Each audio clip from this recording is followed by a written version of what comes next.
เจ้าก็ทักทายสบายดีเนาะในตอนนี้อยู่กับซ่องแซมชาแนลเนาะเกิดมานี้ชิมาอัปเดตนิดนึงเนาะบ่ได้ลงคลิปโดนแล้วเนาะก็ได้สั่งเหล็กเผาเหล็กนั่นเนาะมาใหม่นะเป็นโตที่ว่า19มิลเนาะที่ผ่านมานี่เฮ็ดบ่ได้เนาะเพราะว่าบ่มีโตลูกเลื่อนเนาะเฮ็ดบ่ได้ตัวนี้ธรรมดานี่มันมีแต่16มิลเนาะ16มิลนี่โดยปกตินี่มันเฮาซอกซุกซุกรถจักรเนาะมันทางในมันมันจะมีเป็น18 19มิลนี่เนาะมันบ่ได้เนาะใส่เราธรรมดาแล้วมันจะรวมเนาะรวมแล้วเฮ็ดลูกเลื่อนมันบ่ได้เนาะก็เลยว่าตัดสินใจเนาะสั่งเนาะจากแอปเนาะแอปทางอยู่ทางฝั่งเพื่อนบ้านเฮาเนาะก็ถือว่าสั่งมาโอเคเนาะใหญ่กว่าน้อยนึงเนาะประมาณ19มิลเนาะเวลานั้นเราเอามาแล้วครับจะมากึ่งเนาะกึ่งแล้วก็คัดมันพอดีสวมใส่ตัวเสื้อเนาะเสื้อนี่พอดีบ่ให้มันรวมลายเนาะพอดีฟิตนิดนึงเนาะเพราะว่าเราใส่น้ำมันเครื่องนิดนึงแล้วพอดีมันฟิตนิดนึงเนี่ยโอเคเนาะเพราะว่าเรื่องนั้นเรื่องว่าจังใดวะเรื่องความฟิตความมันมีความปลอดภัยเนาะถ้าว่ามันหลวมเนี่ยมันบ่อยากปานใดเนาะก็เลยว่าสั่งมาเนาะบ่ได้ลงคลิปเพราะว่าสั่งเครื่องเนาะเครื่องก็มาโดนเนาะก่อนจะมาฮอดก็โดนเนาะแต่ว่านี่ก็90เซนก็ราคาค่อนข้างสูงอยู่ได้เนาะแต่ก็เพื่อความฮักความมากเนาะสั่งมาใส่ลองเบิ่งเนาะจะมาเฮ็ดผลงานให้FC ได้เบิ่งเนาะตัวนี้ลองเฮ็ดซื่อๆเนาะตัวนี้มันสั้นเกินเนาะเพราะว่าลูกแม็กมันสั้นเกินเนาะตัวนี้มันมีแต่17ครึ่ง17 18ถ้าว่าเฮ็ดเป็น.22นี่โอเคอยู่เนาะได้อยู่.22มันบ่มีแหงถีบลายเนาะแต่ว่าลูกแม็กนี่ถ้าว่าเฮาใส่2ลูกนี่มันมีลูกถีบลายก็สปริงมันก็ต้องใส่ระยะนิดนึงเนาะว่าเฮาใส่ลูกเลื่อนนี่มันได้แต่เวลาเฮาบากแล้วมันได้แต่10เซนเฮาเฮ็ดเข็มแทงก็ประมาณอยู่ที่สปริงมันก็อยู่ที่5-6เซนซื่อเนาะมันสั้นเกินไปเนาะมันคือมันก็อาจจะบ่แตกนะเนาะก็ซกธรรมดามันก็มีหลายขนาดอยู่เนาะหูในมันหูในมันนี่มันบางเทื่อมันก็หูนอกนี่สำคัญเนาะ6มิลนี่แต่ว่าหูในนี่บางเทื่อมันก็อาจจะน้อยกว่าหน่อยนึงเนาะบางอันมันก็อาจจะ16ปลายก็มีเนาะเทื่อแต่ว่าตัวนี้นี่มัน19มิล18มิลปลาย19มิลจักน้อย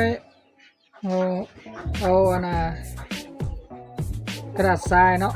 คัดทางในก่อนแล้วก็เราจึงตัดตัวนี่นะลูกเลื่อนนี่ตัดตัวลูกเลื่อนแล้วก็กึ่งแล้วก็ใส่กระดาษทรายจับคัดมันเลื่อมๆเลยเนาะใส่นี่พอดีเป็นฟิตเนาะตัวนี้ใหญ่กว่าน้อยนึงเนาะประมาณครึ่งมิล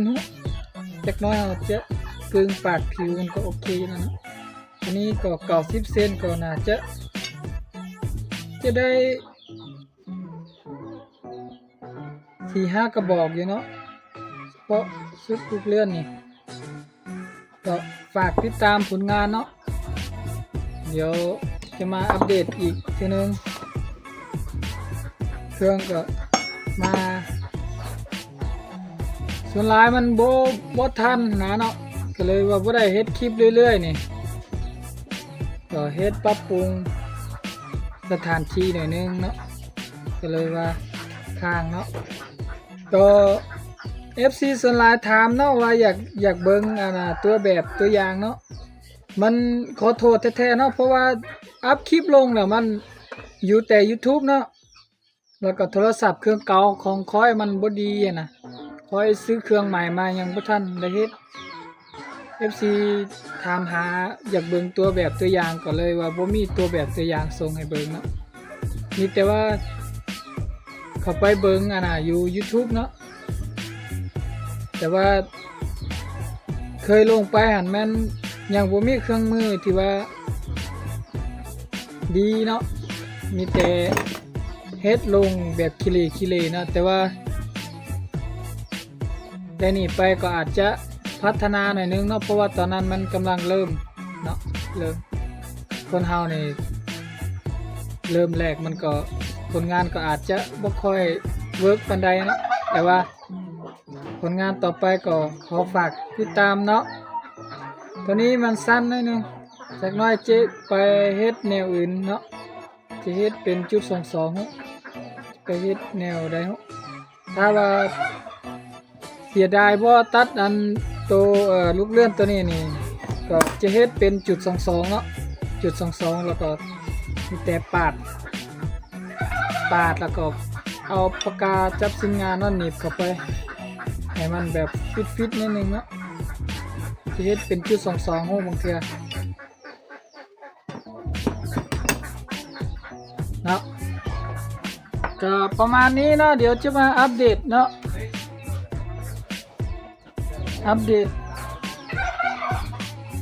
สถานที่เนาะนี่เนาะเวิร์กช็อปของคอยก็ประมาณนี้ผมมีหยังเนาะช่วงแล้วก็หายไประยะนึง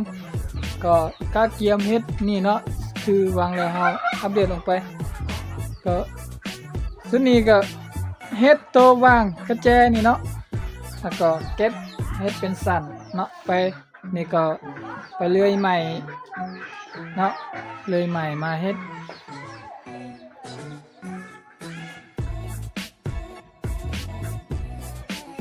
ก็สู่มาบ่แม่นธรรมดาเนาะสู่ชีวิตสุดๆเลยก็เฮ็ดเป็นประมาณนี้แหละเปิดไป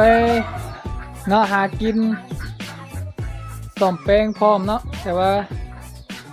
อันจะเก่งกับบ่เก่งดอกพอมีแต่ประสบการณ์มาซื้อเนาะขอบอกขอบใจหลายๆนะที่เข้ามารับชมเนาะก็ฝากด้วยเนาะฝากติดตามด้วยถ้าผู้ใดเข้ามาใหม่ก็ฝากกดไลค์กดแชร์เนาะกดติด Subscribe เนาะแต่ว่าถ้า